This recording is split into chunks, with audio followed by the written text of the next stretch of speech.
अस्सलाम वालेकुम वरहमतुल्लाहि वबरकातुहू। मैं हूं मोहम्मद इमरान लशारी। आप देख रहे हैं Lashari all in one YouTube channel. तो दोस्तों, उम्मीद करता हूं आप तमाम लोग खैर खैरियत से होंगे। अल्लाह तमाम लोगों को खैर खैरियत से खुश खुरम रखे। तो दोस्तों, आज मैं जो मौजू लेकर आया हूं वो है मुआहिदा लवाज़न, जो तुर्किया का मगरबी ताकतों के दरमियान हुआ था सन 1923 में। वो मुआहिदा क्या था, उसकी शराइत क्या थी, उससे तुर्किया को क्या नुकसान हुआ, और क्या ये मुआहिदा ख़त्म होते ही, जैसे लोग आजकल सोशल मीडिया पे लिख रहे हैं कि मुआहिदा ख़त्म होते ही सऊदी अरब और दूसरे जो ममालिक सल्तनत उस्मानिया के ज़ेर नगी थे दोबारा से तुर्की के कब्ज़े में आ जाएंगे। क्या ऐसा कुछ मुमकिन है? क्या ऐसा किसी शर्त में लिखा गया था, या ये शर्तें शामिल थीं इसमें कि नहीं? हम तमाम शर्तें आपको बताएंगे इंशाअल्लाह। वो मुआहिदा क्या था, उससे तुर्किया को क्या नुकसान हुआ, और ख़त्म होते ही तुर्किया को क्या फ़ायदा होगा, इंशाअल्लाह इस बारे में आपको मुकम्मल तफसील से समझाएंगे। आपने वीडियो को स्किप नहीं करना, मुकम्मल देखनी है। और अगर आप हमारे इस चैनल पर नए हैं तो सबसे पहले हमारे इस चैनल को सब्सक्राइब कीजिए, घंटी के बटन को दबा दीजिए, ताकि हमारी हर आने वाली वीडियो आपको मिलती रहे और हमारी आपकी मुलाकात होती रहे। जी तो दोस्तों, चलते हैं वीडियो की तरफ।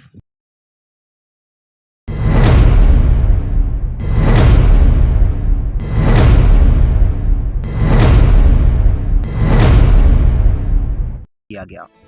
सबसे पहली बात जो लोगों के दिलों में, लोगों के ज़हनों में गलतफहमी है, वो ये है कि सऊदी अरेबिया दोबारा से तुर्की के कब्ज़े में आ जाएगा। ऐसा कुछ नहीं है।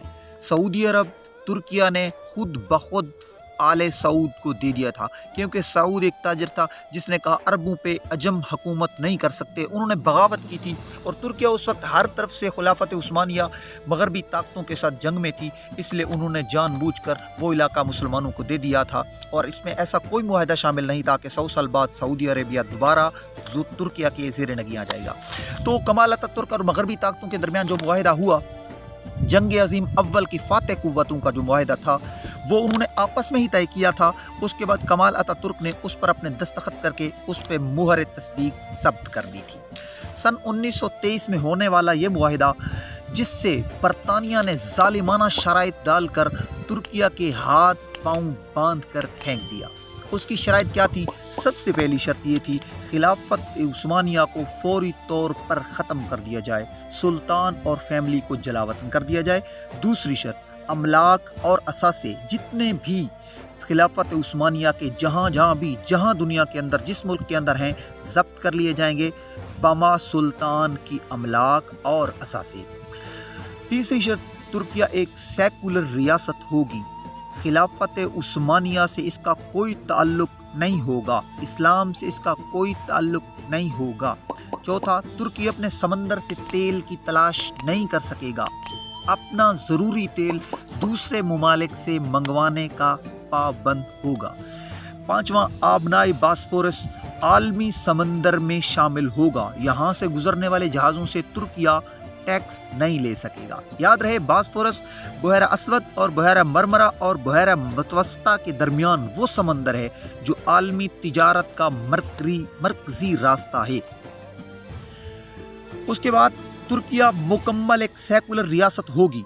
उसके नतीजे में कुरान की तालीम पर पाबंदी आयद कर दी गई, यहाँ तक कि अगर किसी घर से कुरान की तालीम देने की इत्तला हुकूमत को मिल जाती तो उस घर को भी भाग के सरकार जब्त कर लिया जाता था।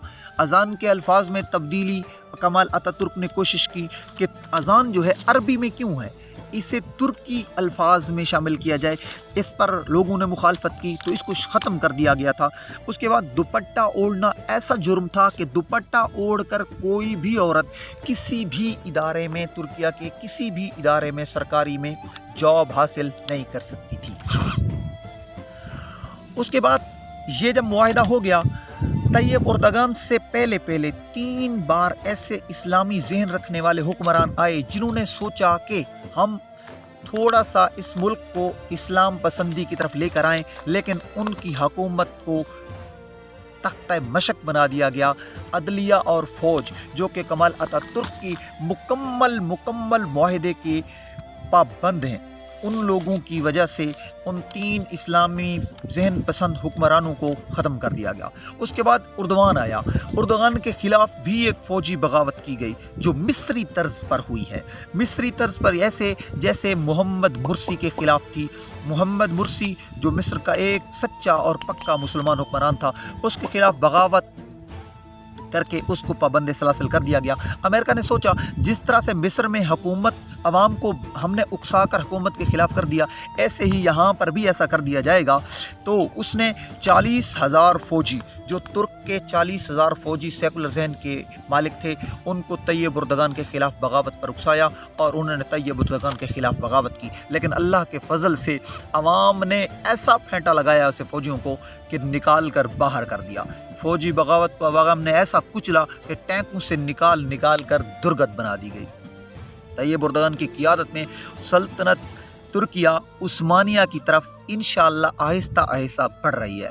उर्दवान वाज़े कर चुके बार बार के मुआहिदा ख़त्म होते ही हम कमज़ोर तुर्की नहीं रहेंगे, हम एक ताकतवर मुल्क बनकर सामने आएंगे जो मगरबी साजिशों का डट कर मुकाबला करेगा।